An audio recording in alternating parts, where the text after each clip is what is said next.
What's good, everybody? It's your man Big Don coming live in action on the TruPlayaz Podcast IG short episode. I'm going to talk about, the sadness of the Knicks losing on Saturday to the Indiana Pacers in Indiana.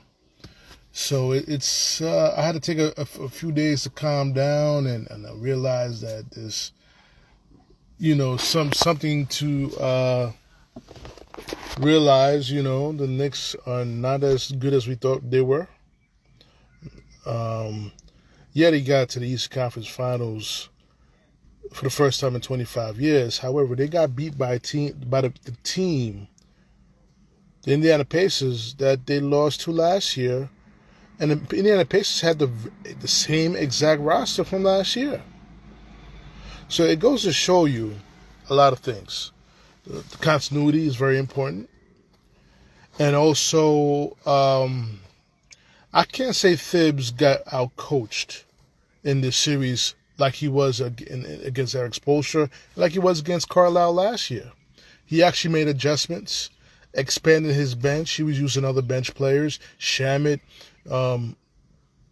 Wright, and at times Achua, but he really expanded the bench, and which helped them, in essence, get it to Game 6 of the Eastern Conference Finals.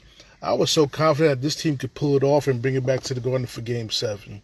That's the least that they can do, is bring it back to the Garden expose the full episode that I hope to have with my Hermano Matthew, that should not be absolved of any responsibility in this series loss. The blame falls mostly on him. And I appreciate his regular season performances, his clutch player award, but I think that clutch player award was a jinx to the New York Knicks, and believing that once the fourth quarter comes, he's going to be able to bail them out.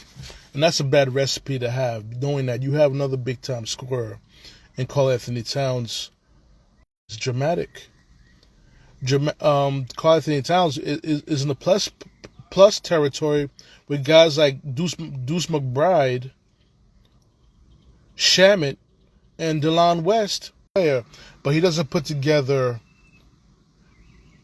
consistent performances game in and game out in the playoffs. He'll have 2 good games and then throw in 2 bad games in between, where he's always in foul trouble in one of those games. And in this series, he was in foul trouble the entire series. However, to give him in defense of him, this guy was being mauled each time he went to the hole. Mauled, and he wasn't getting calls. So the officiating, was favoring Indiana in some games, but I must say the last 2 games, the Game 5 and Game 6 was probably the best officiated series down the middle for both teams. The best officiated games 5 and 6. But like I said, where do the Knicks go from here? They're not going to fire Thibodeau. They're not going to fire Thibodeau, and I don't think they should. But I do sense some roster change is going to happen. Maybe another Villanova Wildcat may be off this team next year. You understand what I'm saying? Because the thing is, too, this series, as much as I love Josh Hart and all he brings to the table, Indiana Pacers is not a good matchup for him. It's not a good matchup for him because he likes to push the ball up court, be the one-man fast break that falls right into the trap of Indiana Pacer basketball, which is up-tempo, running up and down the court, and scoring.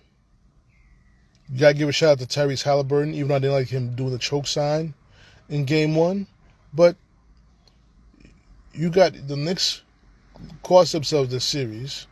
I don't want to hear anybody not announce Shaq and Barkley, of course, said, the Pacers gave that Game 5 to the Knicks. No, they didn't. I can tell you, Game 1, the Knicks gave that game to the Pacers. Let's call a spade a spade. You feel what I'm saying? So on that note, There's not a happy campers on that team.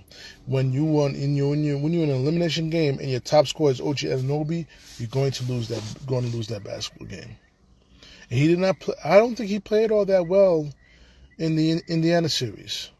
I'm gonna be honest with you. He didn't play all that well because Siakam was cooking him. Well, he had a few defensive plays here and there, but that's as far as it goes. But I truly felt the Knicks missed an opportunity. So what if they got to the NBA Eastern Conference Finals for the first time in 25 years? God love the neighbors. Impeccable timing. Interrupting my live by cutting his lawn. Impeccable timing.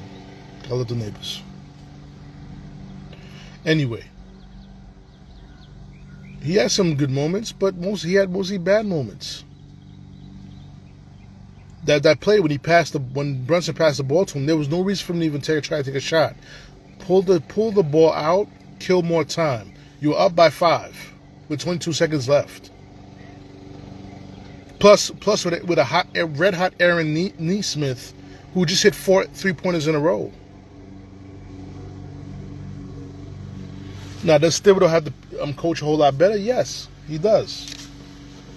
He has to trust his bench. And this bench is going to change. We're not going to see Cameron Payne on this team next season. We may not even see Precious Achiuwa on this team next year. And Landry Shamet, he was only here on a 1-year deal. So only players that's going to become the only players that was on the bench is going to be Deuce McBride coming back. He signed an extension earlier this season. But I don't want to give up too much of the episode I'm going to have with Matthew. But, I want to hold off one more day before I start talking about Juan Soto's struggles in Queens. I want to wait one more day. But come to find out, he just hit 2 home runs in each of the last 2 games.